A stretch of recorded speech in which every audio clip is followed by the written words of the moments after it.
Hi friends.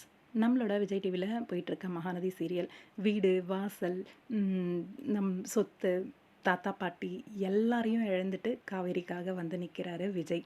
உண்மையிலேயே பெரிய விஷயம்.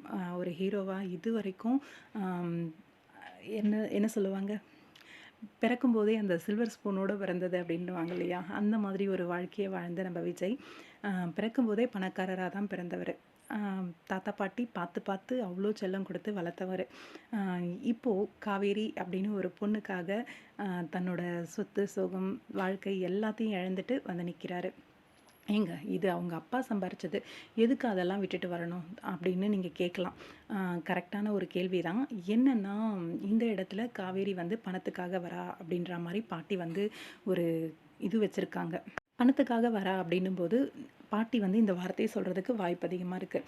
நீ வந்து ஒன்றும் இல்லாமல் போய் பாரு, காவேரி உன்னை கண்டுக்க கூட மாட்டா அப்படின்னு சொல்லுவாங்கன்னு நினைக்கிறேன்.